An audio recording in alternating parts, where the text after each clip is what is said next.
All right, we're live on Zoom. Yeah, so good morning, everyone. I'm Navya, International Student Coordinator of GSA, and it's my pleasure to facilitate this session with Kira, Career Advisor from UWaterloo Center for Career Action.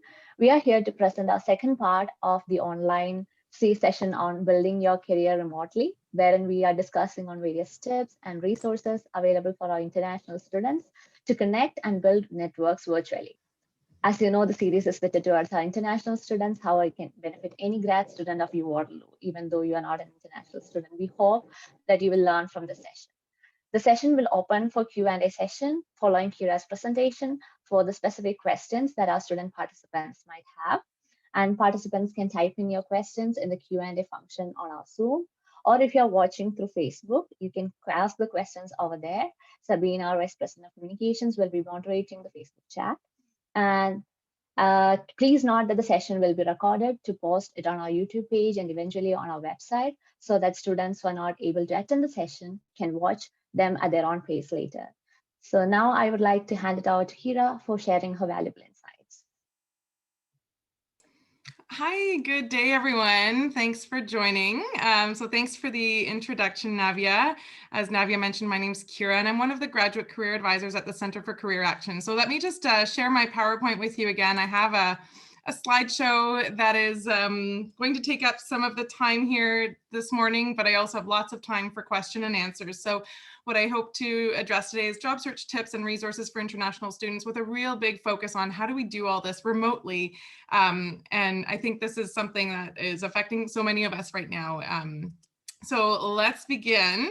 I'm noticing I'm having some problems with my slides. It's not advancing. Okay. Sorry, everyone. Of course, there's always a technical glitch when you're live and recording, and yeah, let me try this again. Let's see why it's not advancing. Not sure why that's happening. Yeah, I don't know either. Did you try the keyboard? I did. I've tried multiple things. It's okay. I'll try one more time. It's let's see what happens if I just begin again with the. Why is it not sharing? There, let's see if this advances. Yes, it's advancing now. Wonderful. Okay. Perfect. And here's my email address if anyone has any follow-up questions afterwards. So Bruschke@uwaterloo.ca. I use the pronouns she and her. And as I mentioned, I'm open to questions afterwards if you don't get to ask your question today. Because I am creating a space at the end for question and answers, I want to make sure that we're creating a positive space for everyone. Job search is sometimes a very confusing or daunting process for people, and everyone's at a different stage, I imagine, in this audience. So I want to make sure that it's a welcoming space where everyone feels comfortable to ask their questions and that we set a respectful tone. So no question is a wrong question. They're all wonderful questions. So that's my ground rule for these types of webinars. I'd also like to start with respectfully acknowledging where I live and work. I'm tuning in this webinar today from Waterloo. I live in Waterloo, and I respectfully acknowledge that where I live and work is the traditional territory of the Anishinaabe, Haudenosaunee, and Neutral peoples. What that means to me personally is that I feel a really strong connection and duty to respecting this land, and it's part of what makes me an environmental advocate. So as we're beginning today, I'm logging in from Waterloo, but I'm curious where the audience is joining us from. And those of you who are here live, if you wish to share where you're tuning in from, what city or what country or both, we're using menti.com today to just anonymously connect. And if you want to log into www.menti.com and then use the code 329783. There should be an anonymous survey there. You should be able to answer this question, and your answers will pop up on the screen, and then we can sort of see where everyone's tuning in from. And I know we have some people maybe watching on another platform, so maybe not able to log in, but hopefully some of you can check in on menti.com. We can see where you're joining from. I'm curious if you're in Waterloo, if you're some other part of Canada or other country altogether. Okay, nothing's coming up, so I'm guessing either We don't have people sharing on menti.com. We'll move on. So what I'll cover today is discussing networking as a strategy for job search. And then I'll introduce some ideas of how you can find ways to do online virtual networking. How do you do that remotely? And then I'll explain how you can use the Career Center at your university. Our center is called the Center for Career Action, and we have lots of tools and support that are virtual and you can use from anywhere in the world. So why is networking so useful? Why have I chosen to talk about networking when the topic is job searching remotely? There's so many reasons for this. And I'll just share a few of the benefits of networking. Number one, it helps you learn more about your field. So I imagine there are some of you who know exactly what you want, what kind of job you're looking for. And then there might be some of you who are not so sure yet, who are still contemplating what is the right path for you and figuring that out. And so the more you network, which is really just a word for talking to people, building relationships with people in your field, the more you do that, the more you get ideas about your field and about what might suit you. It can connect you with important people in your field, people who have power to hire, people who might be interested in offering you a position. It helps you with your decision-making process. As you're talking and building relationships with people in your field, you might start to realize, that's a company that really interests me, or, I really don't want to work in that company. They don't do what I thought they did. So as you network, you gain information and knowledge that will help you with your career decision-making. And every time you network with someone, you practice articulating your personal story, your story about your skills, your knowledge, your interests. What do you care about? What are you looking for? And as you practice articulating that, you're strengthening your reputation with potential employers. And how is this helpful and useful in networking? I've talked a lot about decision making and understanding your field in the context of networking, but it also helps unlock the hidden job market. So let me explain to you what that is. The hidden job market can easily be understood if you see an image, a graphic of how people job search and how people hire. And so I'm going to share with you how in Canada it is typical for people to do hiring and how people usually job search.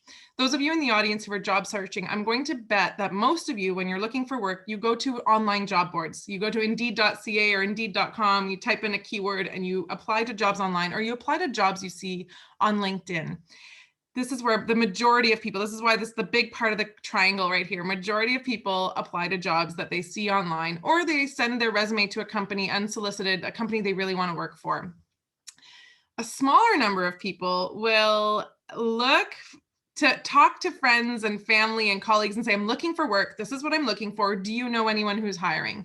And then an even smaller group in this small little tip of the triangle will spend time developing relationships with target employers, with people that would maybe be hiring them.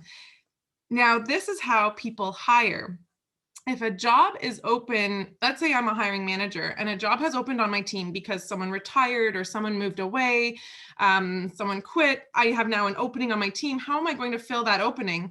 The first thing that I would probably do is hire someone whose work I've already seen, someone who's familiar to me. So maybe someone else in the company who I know understands the work that we do and who maybe needs a promotion or a new position. That's usually what happens. People hire internally. Or if it's someone whose work I've seen because I've worked with them at a previous company, or I've done a project with them, I've collaborated in a professional association with this person, I know them somehow. So if there's familiarity and I've seen their work and I can trust that they do good work, I'm more likely to hire them. The next stage, a hiring manager might hire someone who was referred by a trusted colleague, friend, or agency. So if someone on my team says, hey, I know someone who would be great for this. I did my master's degree with this person. You should read their resume. Me as a manager would be like, yeah, that sounds great. I trust my colleagues. I trust that you would give a good referral. So that would be a next step for hiring. Or maybe I ask a hiring agency to search for someone who'd be a good fit. And the very last thing most companies do is hire via job ad or resume. Why? Because once a job is posted online, maybe hundreds of people apply and it becomes a lot harder. It becomes a pile of anonymous resumes that the hiring manager has to read through. So this is where networking and developing relationships with target employers is so important. Most people are job searching online, but this is actually maybe the least likely way where many hiring managers don't prefer to hire that way because it's anonymous resumes. They have to go through many of them and figure out who's a good match. It takes them a lot more time than it would take them if they're hiring someone whose work they've already seen. So when you're building those relationships, you're getting to know people who have the potential to hire you. This is why networking is such a useful tool. There are lots of statistics out there that show that almost 80% of people find their job through networking.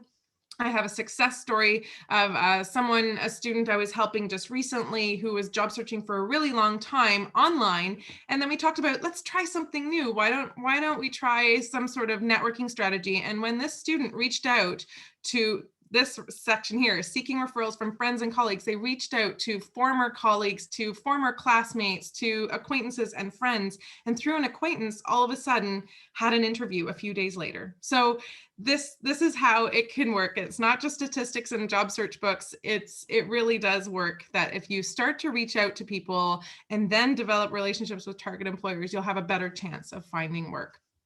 But what does all this look like? How do you find those target employers? How do you meet them? How do you network with them? And that's what I'll briefly touch on in the next few slides. And I just would like you all to know that what I'm talking about today, we actually go into way more detail in a 2-hour workshop at the Center for Career Action. Today is just a quick overview. It might feel like we're going really fast, but I'll show you at the end where you can get tools to read about this more, where you can do our online workshops, and where you can join our 2-hour workshop live next term. So figuring out who to network with, we want to go first to research which companies are hiring in your field or which companies interest you. So to figure out who to network with, I encourage you to start making a list of all the companies that you are interested in. This takes a little bit of research. So using your Google skills, using your research skills, trying to find directories in your field of research or field of interest, and then finding the companies in the geographic area that you're interested in. So if you know, for example, I want to live and work in Ontario, then try to find all the companies in Ontario that are doing the thing that you want to be doing or working on. Once you have that list, then you can start looking at what kinds of groups or associations or events do those companies take part in? And then looking at, do you know anyone who works in those companies? Do you have previous connections, people that you know, acquaintances, friends of friends that maybe work in some of those companies? Then you can spend time identifying what are the skills that employers are looking for in those companies. And you can stay up to date on these companies through LinkedIn, joining online groups, checking social media daily, checking the news daily. You can follow so many companies on social media now to know what's happening with them. Once you know which companies interest you, you can start coming up with a plan on how to network with folks in those companies. So here are a few ideas. A lot of people don't know about this, but on Waterloo Works, so waterlooworks.uwaterloo.ca, there are many reasons for students to come to Waterloo Works. Most students come to Waterloo Works because they're looking at the job board. Some come because they're booking appointments with the Center for Career Action, but many don't know that there is an area called Employer Information Sessions. And we have hundreds of employers, hundreds of companies that used to, before the pandemic, come to the Tatum Center on campus, book a room, do a presentation about the jobs that they had available, and then have networking afterwards. So it's usually a 1-hour session. Well, all of these employer information sessions have now moved to a virtual platform. And I'm showing a snapshot from October. We had maybe 3 or 4 companies each day do a presentation in September and October. So if you come to this calendar, you can check, okay, who are the companies coming today?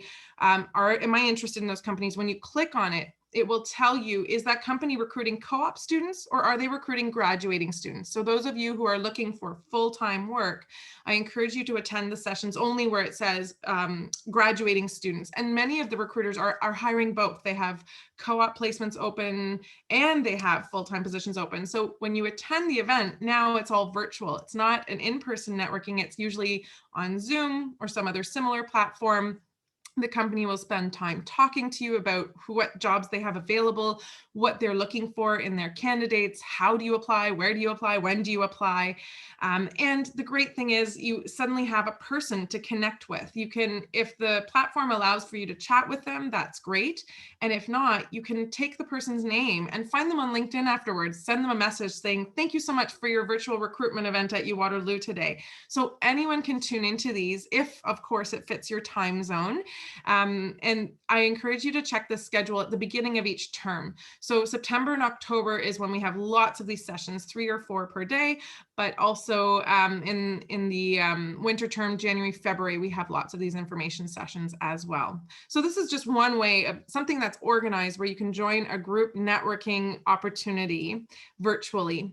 You can also spend some time finding events and meetings in the fields that interest you. So I want to draw your attention to an organization called Communitech. And Communitech is local to the Kitchener-Waterloo area, and it's a hub of tech companies, startup companies.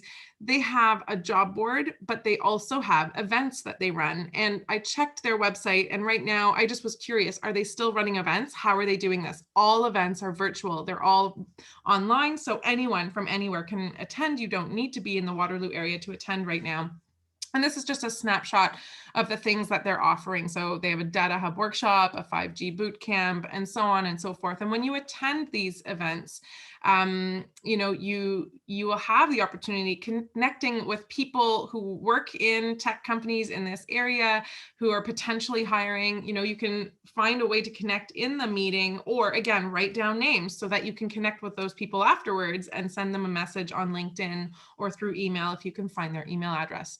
Communitech is just one example of a sort of a hub or an organization that has events and brings people together. But there are other ways of finding events, and I'm just going to share with you a few ideas. Many of you are probably in a field where there's a professional association. So if you're in engineering, there are professional associations for engineering in Ontario, in Alberta, in every province. If you're in urban planning, there's professional associations for that. So look up the professional association affiliated with your career area if you are in a particular professional area. And those professional associations have events remotely and online all the time as well. So find those. Another possible way to find events is using Meetup. Meetup is a social sort of networking platform or social platform, meetup.com. You can find events in your area to connect with people. And the neat thing is, so this is one little example, Hacking Health Waterloo is a monthly meeting that usually brings together people who are interested in health, coming up with solutions for health problems. And it brings together people from the health field, from the tech field, and so on. These meetings are now happening virtually. And so you can join a meetup, even if you're not living in Waterloo. You can see what events are happening in the Kitchener-Waterloo area or in the area you want to work in. Maybe you really hope to work in Vancouver. Search for meetings in Vancouver and join folks in Vancouver remotely on online events. So try meetup.com. I've also met a lot of people who say they like to join meetups with their area of interest. So it doesn't have to be something related to your field of study or your related to your future work goal. It can also be an interest group. So I remember meeting someone who said they joined a hiking group or a yoga or meditation group, and that's how they met other people. And then once they felt comfortable with those people, they asked them about jobs and networked related to their job search. So that's an approach as well. I know that some of these things, hiking and some of these things would maybe not be accessible if you don't live in the area. Even that I think is a little bit challenging right now during the pandemic, but I'm just giving you some ideas for brainstorming how you can connect with people that share a common interest. Other ways that you can network. Remember how I said I really encourage you to make a list of companies that you're interested in working in. Search those companies, look on their websites, and see if they have events that they organize. So this is just one example of a large company, Manulife. They actually have a student talent network for people who are interested in working, and they have a Student Connect LinkedIn group. So you can join their LinkedIn group and network with people and become visible to the recruiters in this company. This is one example. If you search the companies you're interested in, spend time on their websites, see if they have a listing of events, a platform for students to connect, and so on. Let's talk now about, instead of group meetings and group virtual networking, how can we do one-on-one networking? And for that, I encourage you to use LinkedIn. There's a Find Alumni tool. If you go to the University of Waterloo's LinkedIn page, you can search jobs at UWaterloo, and you can also search alumni at UWaterloo. So I encourage you to click on the alumni button and then search by keyword based on what you're studying, maybe if you want to connect with people who studied the same thing. So for example, if you're in the School of Planning and you want to search people who've done planning, it will narrow your search to people in that particular area who also went to the University of Waterloo. And then you get names of folks and you can click on their profile and ask them if they'd be willing to connect. And here's what I recommend when you're willing, if you're open to connecting with alumni, here's what I suggest in terms of how. You can conduct a virtual informational interview. Informational interviews are a really great way to gather information about career paths and to intentionally grow your network. So what is an info interview? It's not a job interview. It's you building a rapport with someone, getting to know someone. And you don't have to start with a complete stranger on LinkedIn. You can actually informational interview people you already know, like your professors, your classmates, family, friends, past colleagues. You can also then, once you're comfortable with the process of informational interviews, maybe go and interview employees at companies that you'd like to work for through the alumni search or through referrals from friends, and hiring managers, employers, maybe who are hiring. And what exactly is an informational interview? So it's really a 20 to 30 minute interview where you get to know that person and their career path. You learn their career story. So what can you ask? You can ask questions about their background. That's on the next slide. Let me first tell you how to connect with them. When you connect with them on LinkedIn, you want to let them know, how do you know them? Did you just find them through an alumni search on LinkedIn, or did you take a class with them many years ago? Were they a coworker at an internship you did several years back? How do you know them? Or did someone refer you? Did a friend say, hey, you should contact so-and-so? Or is this just someone you admire, someone whose work you've been reading about in your grad studies and you just admire them and you want to chat with them? So let them know how you know them. Then let them know why you want to connect. So is it that you're building your network? Is it that you want to talk to them about, because you need some inspiration for your grad studies or your research? Or is it because you want them to introduce you to someone else? Or is it because you want some time to chat with them to get some advice? So the call to action is the last part of your message of where you're asking them for something. Can we just connect on LinkedIn? Or could we have a 20-minute meeting? So let them know what it exactly is that you want from them. People are more likely to accept your LinkedIn request if you explain all of this. Now on LinkedIn, you have only 300 characters to write that personalized note. So you have to be pretty succinct. But there's an article here, How to Write to People You Don't Know But Want to, on LinkedIn by Carrie Twigg, that gives you more details on how to do this. Here's a sample email that you could also send out. And you might have to shorten this if you're using LinkedIn to send this to someone. But this comes from a book called The 2-Hour Job Search. So you introduce yourself to the person first. So you say, dear so-and-so, my name is Kira. I'm researching companies in the renewable energy sector or something like that. So you let them know what it is that you're researching, what it is you're interested in. I'm currently completing my master's in civil engineering at the University of Waterloo with a particular interest in solar energy or whatever. I don't know. I'm making this up as I go. I hope you don't mind me contacting you. I found your name on LinkedIn and noticed you're an alumnus of UWaterloo. Would you be willing to have a 20 to 30-minute Zoom meeting with me to talk about your experiences in your job? I've done my research, but reports and websites can only tell me so much, and your practical insights are much appreciated. If we don't connect, I'll contact you again in a week in case that's a better time. So this is just a sample of how you can kind of formulate the introduction, let the person know how you found them, why you're reaching out. And in this particular case, the person's call to action is, can we have an informational meeting, basically a 20 to 30-minute Zoom meeting?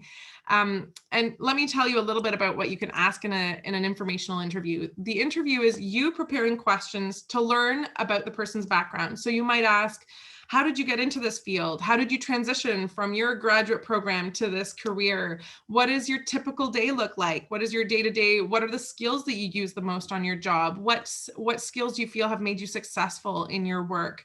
What is the work culture like in your company? What do you like the most about working in this company? What are some challenges that you face in this company? So you're asking questions that help you get a better sense of the person's job, the company, whatever it is that would be important to help you in your job search. Once you've built the rapport, you can ask questions about possible opportunities. So no matter where you're at in your grad studies, depending where you're at, you might ask, Are there opportunities to volunteer or do internships in your organization? Or do you have any full-time opportunities coming up for someone with my background? How can I get into this field? What's the best way to find out about job openings? So these are some questions you can ask near the end of the information interview. And I always encourage people to ask, is there anyone else that you'd recommend that I talk to? Because hopefully the person will then introduce you to someone else in their company or someone else in their network. And this is how you start to build, your connections, asking for referrals of someone else to connect to as you're learning about a particular field or particular company or particular career path. These informational interviews don't always lead to a job, but once you've had this conversation with someone, you get to learn valuable information to help you make decisions. Is this the kind of company you want to work in? Is this the kind of job you see yourself in? Now, if you've asked them what makes you successful in the job, what does your company look for? What are typical credentials required to get into this position? It can help you build that profile and make sure that you're highlighting this on your resume. If you ask about opportunities, where do you look for them? They might be able to tell you what are the typical places that they post jobs and when. Is there a certain time of year if they recruit recent grads? And you can also ask if you can keep in touch with this person and if they've given you any advice, if they've told you to read a certain book or join a certain networking event or take a certain course. If you've done that, you can email them and say, by the way, thank you so much for that advice. That was so valuable. People who are spending their time with you to give you some advice and to give you some insight into their career and their industry, they always like to know that they've been useful and helpful to you. And this is a great way to stay in touch, great reason to stay in touch. And the staying in touch really helps keep you on this person's radar. So if jobs are opening up, they might think of you because you've emailed them a few times. Now let me switch a little bit to non-networking job search strategies, the job boards where most people spend their time. I want to alert you to the Waterloo Works job board. If you're looking for full-time work, it's in the under Hire Waterloo, and you want to click the other jobs and full-time job board. Those are the opportunities. The other jobs are usually internships, short-term, part-time, seasonal, volunteer, and that might be something for some of you who are job searching for maybe a summer internship. And there's also a list to external job boards if you wish to check out job boards. I know I showed you that triangle where most people spend time searching online. I encourage you to flip that for yourself. Spend most of your time trying to reach out to people, and a small amount of time can still be spent on job boards. I find job boards can be a really great way of learning what are the job titles that interest you, what are the skills and credentials that most employers are looking for. So it's a really great strategy still to include, but definitely use a combination of networking, reaching out to people, talking to people to find out what's happening, trying to connect with people remotely while also using the job boards. So let me transition now to, perfect, this is good. This gives us lots of time for Q&A. I want to share with you a little bit how we can support you at the Center for Career Action if you want to learn more about all of this information. So the Center for Career Action supports everyone on campus. We help regular and co-op students, undergrad level, master's, PhD, postdocs. We also serve alumni. So when you graduate from UWaterloo, there's an alumni career advisor that you can book appointments with.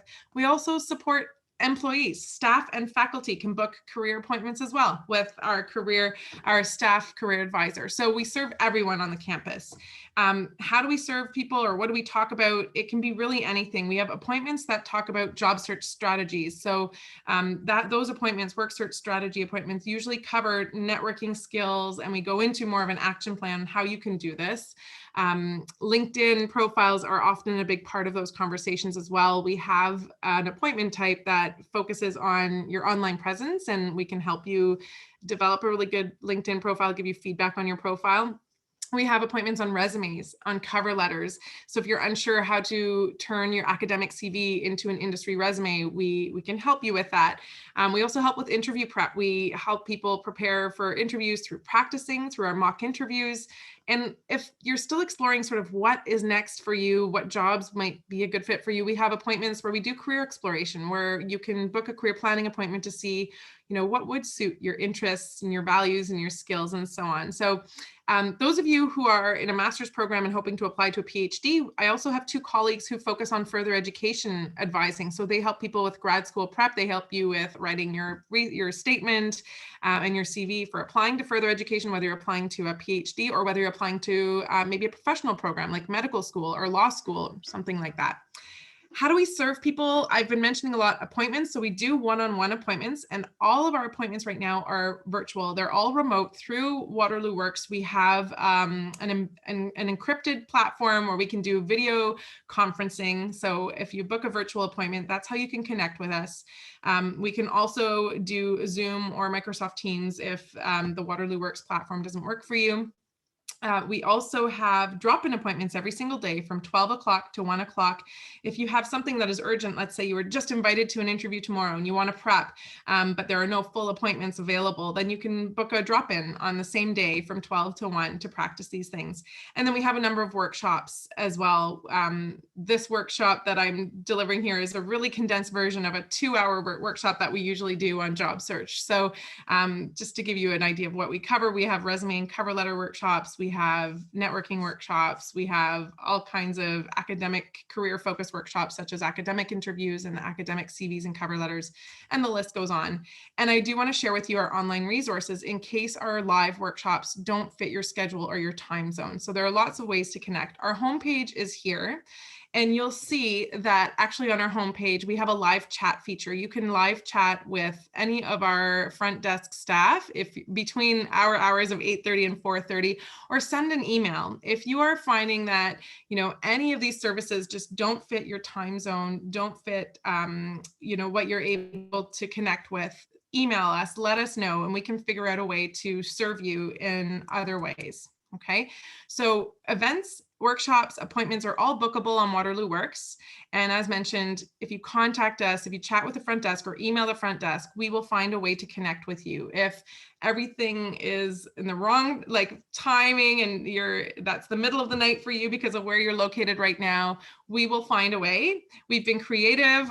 We've sometimes just recorded feedback for someone's resume and emailed it to someone. So we can do that. We can we've spent a good amount of time, my colleague Phil and I, we are the 2 graduate career advisors. We've spent a good amount of time developing asynchronous workshops that people can log into at any point in time. So I'm going to actually share in the chat with you the link to those.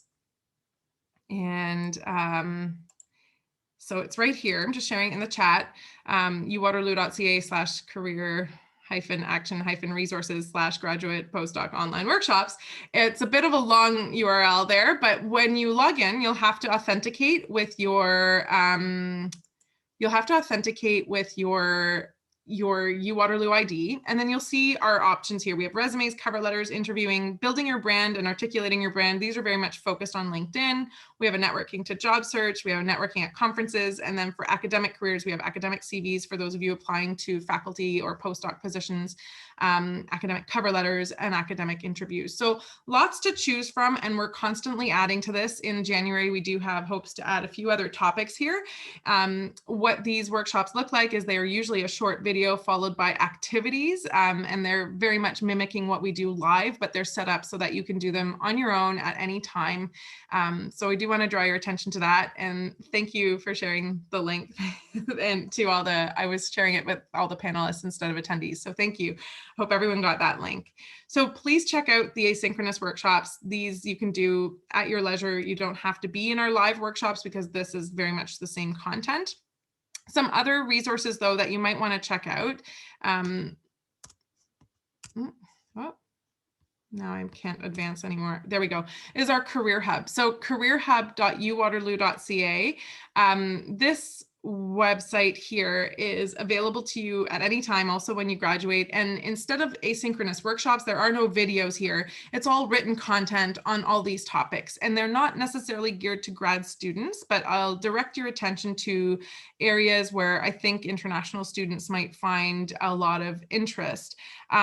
So first of all, those of you who are tuning in today, I'm assuming it's because you're looking for work. And so I would recommend that you click on the Find Work button. There is a whole section there about finding work in Canada. So there is some information about just some of the nuances and some resources there.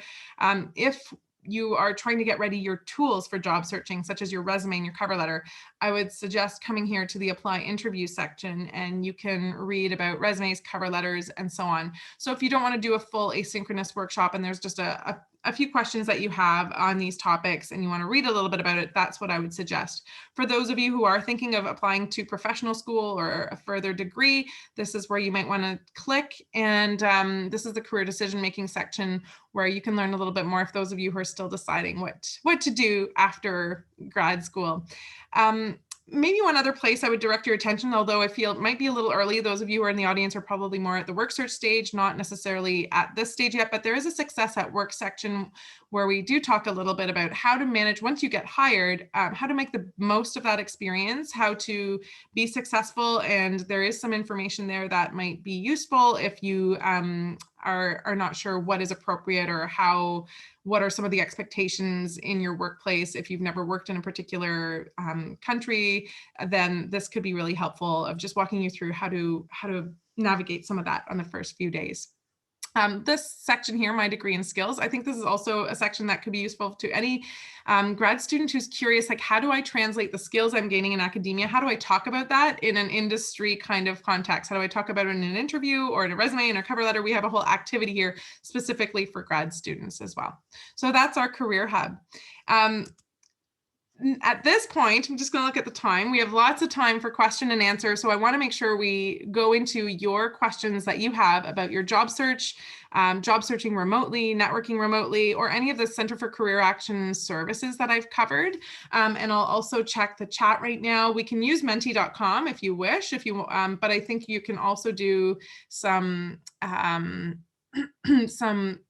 anonymous questions on the Q&A feature here. So let me just read the first question that's come in. For anyone who is having a hard time with the hidden job market and can't make those networks immediately, are there some kinds of jobs out there where they are more open to cold emailing or applications? That's a good question. I have to think about that for a minute. So I think a lot of companies and organizations are open to cold emails and cold applications, but there might be some organizations that have rules that they need to follow. And I'll give you a few examples of that.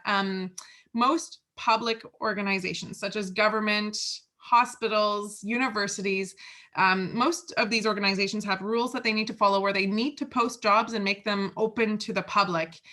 So even if you've cold emailed someone and they're very interested in interviewing you, you might still have to go through the route of applying online, submitting your documents through human resources, especially if it's government, hospitals, universities, and other public organizations like that.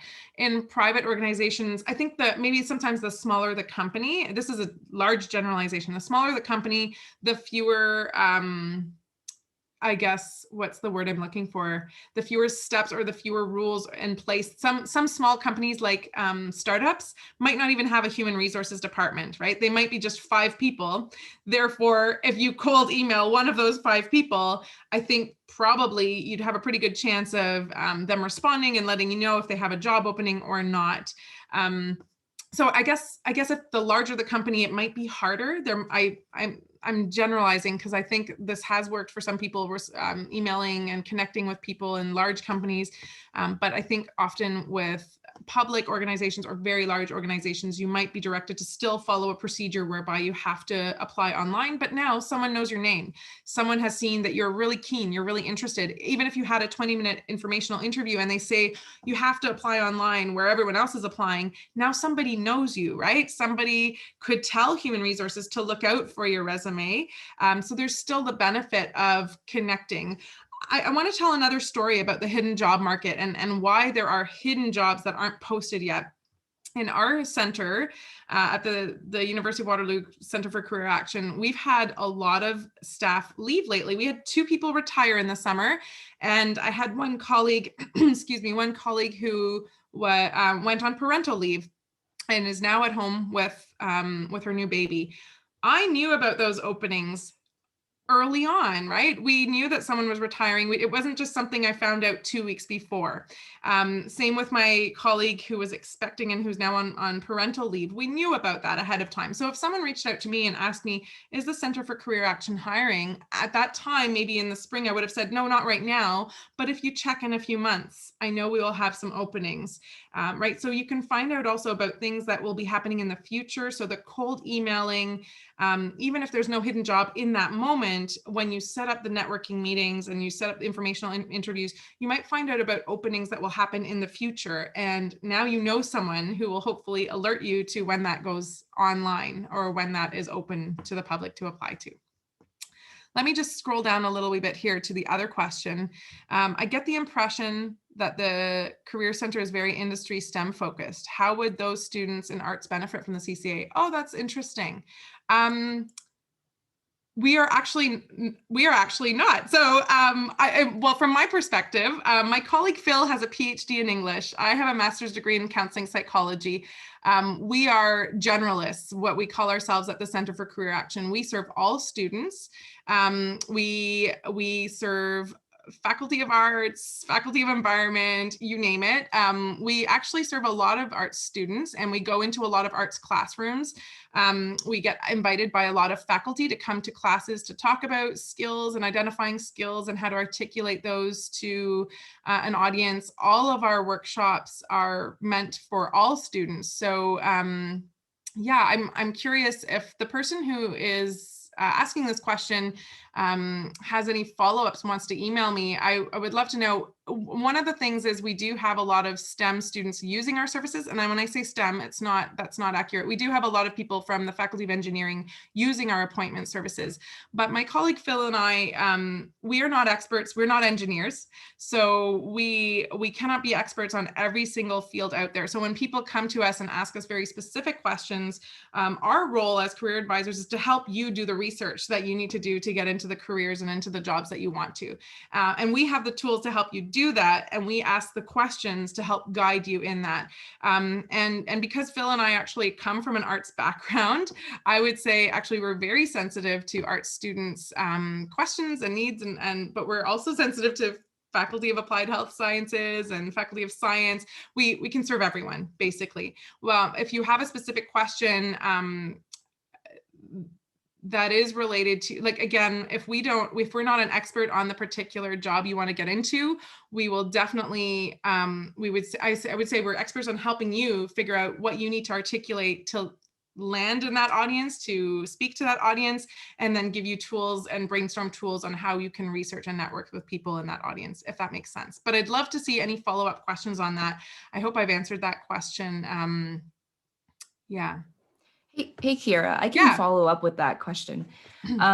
So I think also with that is perhaps like the presentation that you've just did, which thank you so much on behalf of the GSA for sharing your tips and resources. Is there like a different method or approach when it comes to different faculties and departments on campus? And I think just one of the ones that could arise in terms of differences are with STEM and arts. Perhaps you can talk about that then. I think some of the differences in job searching is perhaps resumes, right? So for people in STEM fields, very much we know that in the STEM industry, and not all STEM, I think STEM is too big of a category. In the tech industry, so careers in anything to do with programming, software development, coding, those industries require a one-page resume, whereas almost any other industry, a two-page resume is fine. That to me is the biggest difference. But whether you're looking for a job in public health or in urban planning or in related to social services and helping services, or really the approach, the networking is going to be this these tips are the same for everyone. I did mention that perhaps there are some industries where you still have to apply online, and networking might not immediately get you an automatic interview without skipping the online application phase. But really all of these tips are the same for all industries. Where you search though, so obviously if you're a geographer and you are trying to network with other geographers, you would go to a geography professional association to see if there are events. You would join groups on LinkedIn that relate to geography and your field of expertise. So that is what's different. You need to sort of figure out, where are the people that I want to be connecting with? How do I find them? And my suggestion is find them through associations and professional associations and networking events that relate to your area of interest. So that is what's different for everyone. Obviously, I used a few examples here and there in the slideshow that kind of related to different industries, but I think that's what's different for everyone. The rule of networking though, and how many people find jobs through networking and the benefit of informational interviews, that is the same across the board. It doesn't matter if you're in arts or environment or engineering, or doesn't really matter what your field is. Perfect. Sorry, there's just a couple of questions I see in the Q&A. Perhaps Navya, you want to read them out loud for Kira? And I know Navya also has a couple of frequently asked questions from international students that she'd like to ask as well. Sure.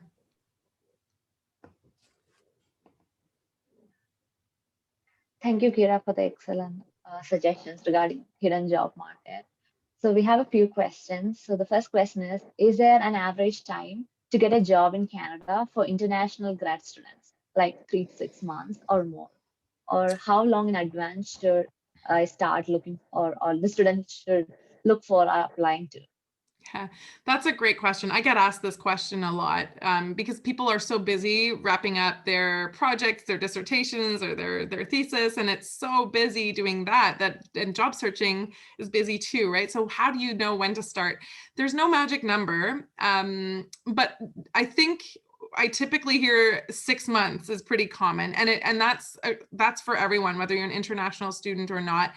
I think also we know we're kind of in a situation right now where some companies have slowed down their hiring, or their hiring freezes because of the pandemic. So some industries have been affected by that, some companies. So I think absolutely starting as early as possible is best, especially with some of the networking, right?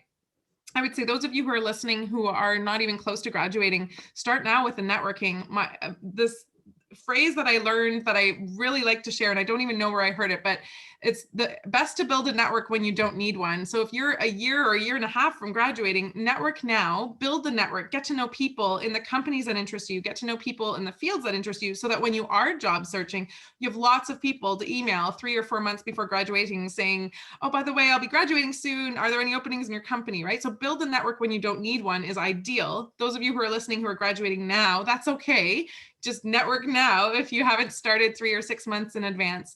But yeah, I would say absolutely starting 6 months in advance is not a bad idea if you have the time. And even if you just do a little bit at a time, if looking for a few events to attend, but really no magic number. I've found like there are some people who end up, sometimes it's a bit of luck and timing.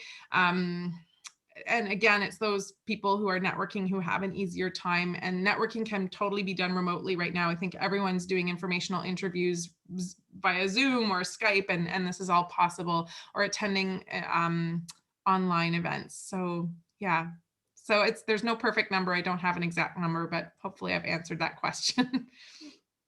Yeah, thank you, Kira.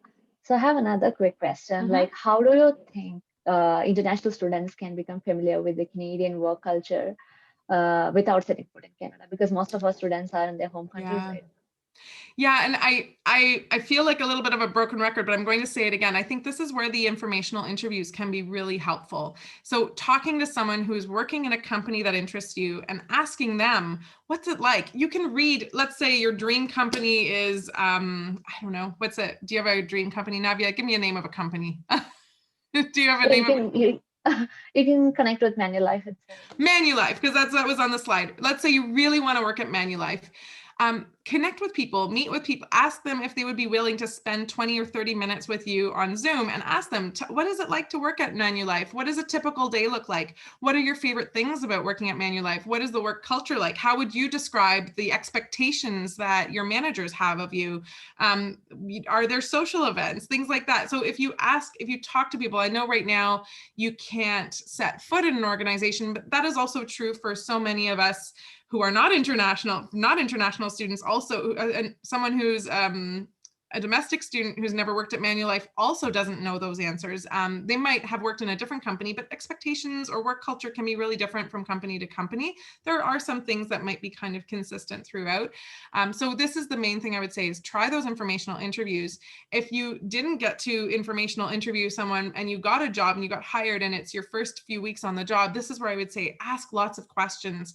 Find someone who will mentor you. It could be your manager or just someone else who's on your team, and ask them if you can ask them lots of questions. And what are the expectations? What are things I need to know to be successful here? How would you like me to communicate with you if I have questions? Should I email you, or should I set a meeting with you, or do I message you? What is the best approach? So asking all these questions on what is the best practice and what is expected. And like I said, even myself, like whenever I've had a new job, I've had to ask these questions because I've worked in 3 different universities now, in 3 different career centers. The expectations and the managers' preferences have always been a little bit different. So I think this is something that all of us have to navigate. And I definitely did informational interviews when I was making a career change and when I was deciding if I should go back to grad school or not. And doing informational interviews really helped me narrow down on the fact that I wanted to work in a university, because after interviewing lots of people at different universities, like I made sure it was lots of different interviews, lots of different universities that were represented in my informational interviews, I kind of got the average sense of what it might be like to work in a university. But I can tell you, there are differences from workplace to workplace. So I guess what I want to say to international students is you're not alone. A lot of us wonder these questions, like what are the expectations? What's the work culture like? And there is only so much you can tell from a website. So talking to people is really helpful. Asking lots of questions, thinking about your own experiences in your home country. If you've had an internship, and write down like what were the expectations there, and then asking a classmate or friend or professor or someone you trust, like this is sort of what was expected where I'm familiar with. Are those similar expectations to the internships you've had in Canada? So even asking friends who might be familiar, but again, it's really sometimes specific to different companies. Thank you, Kira. Yeah. And like similarly, I have a follow-up question saying, like, do you think language is a barrier? Like, and yeah. Language is a barrier for networking or for applying to jobs, or for all of the above? All of the above, maybe? Yeah, all of the above. Yeah. Do I think it's a barrier? I mean, if you need support with the language, if you're not sure how to make your resume or cover letter look good, I would say we're here to support you with that, right? There are lots of resources I've shown you, online asynchronous workshops, Career Hub, appointments. We can make sure you're articulating yourself in a clear way on your resume and cover letter so that you get the interview. And if you want practice making sure that articulating yourself in the interview comes out clearly in the way you want to say things, also practice with us. Come practice, book a mock interview with a career advisor, or do drop-ins with the career leaders. There are lots of ways you can practice. Is it a barrier? I don't really, I suppose it depends on your level of skill in the language. And I trust that most grad students who are at UWaterloo, they've had to achieve a certain standard in English to get to grad studies. If you can write a thesis or a dissertation in English, and you can collaborate with your faculty and peers on graduate level projects, my sense is that you probably have really good English, and that it should not be a barrier. But if you're, like I said, if you're lacking confidence in that area, you're not sure, use those supports to double check things. The Writing and Communication Center also has appointments to check your writing. And while we are focused on sort of the content of making sure you're articulating your skills and experience really well in a cover letter, they can look at your cover letter and give you feedback on more the grammar and structure and things like that. So use your supports if you're not 100% sure. But my my sense is that grad students at UW, to get there, to get to what you're doing and to do what you're doing, your language skills are probably quite strong. We have a question from our panel, student. For an international student, is it a better strategy to look for a dream job or find a first Canadian job and experience, and then that opens more options looking for the perfect match?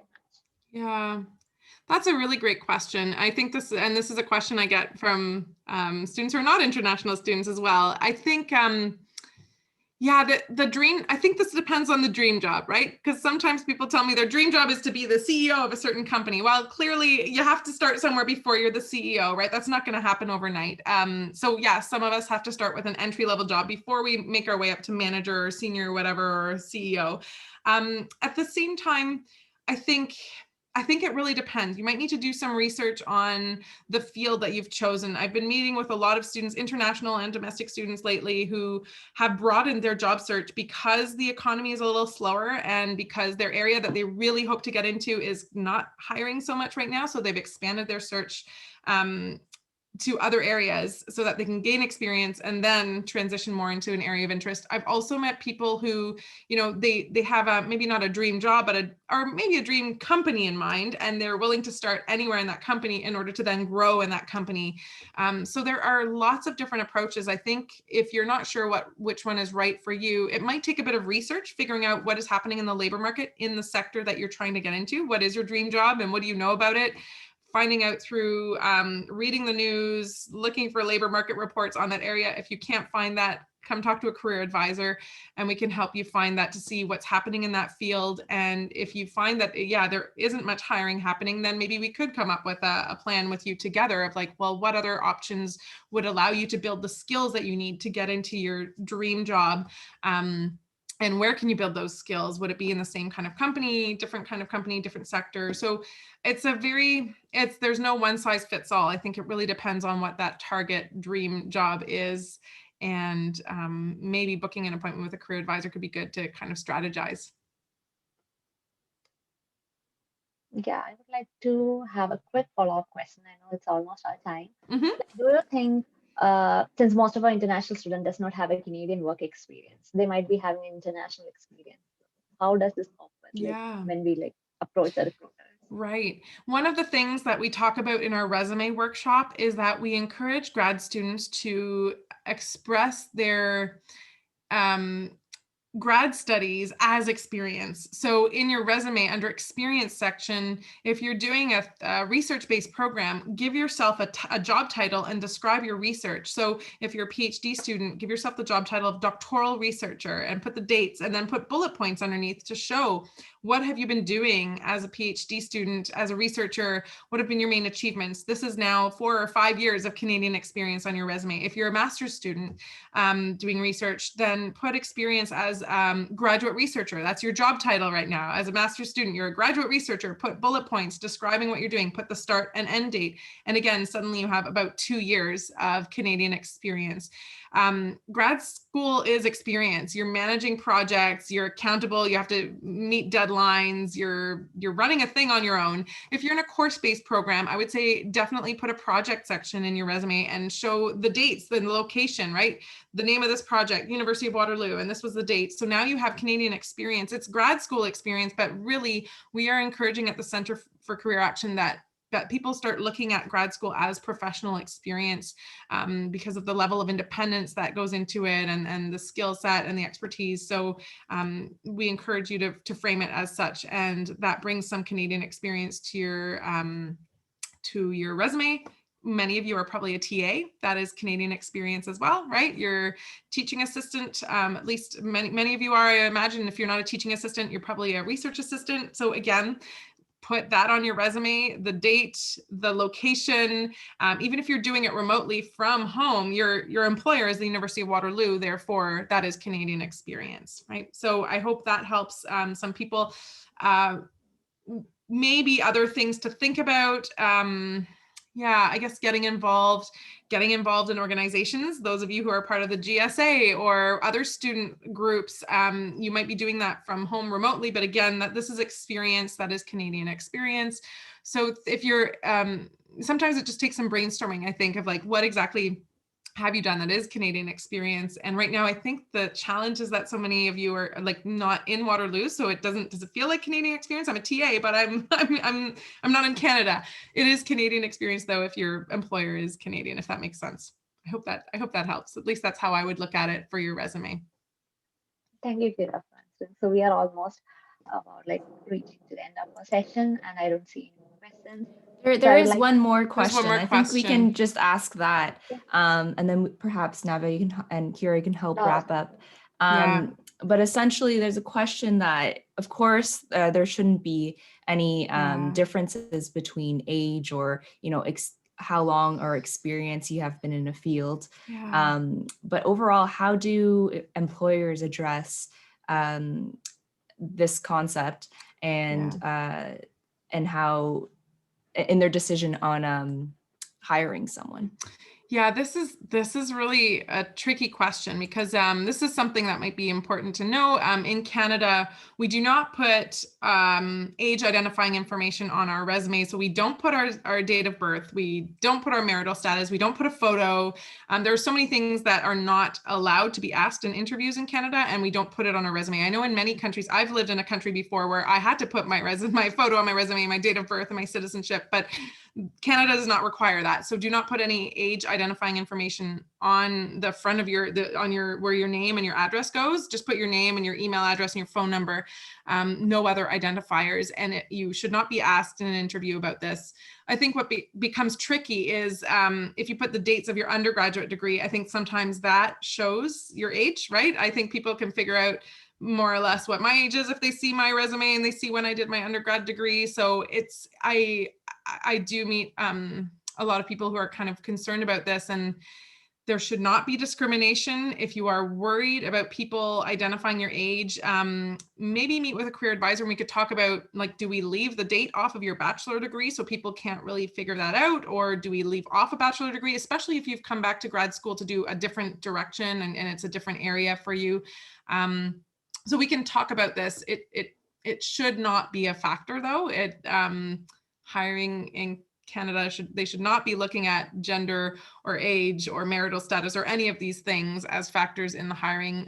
But I definitely have met students who feel concerned about this. So yeah, I would say meet with a career advisor one-on-one. We can talk about how can we craft your resume so that there is no age identifier, and that the point is to get into the interview and your skills and your expertise are really what should matter to the recruiter.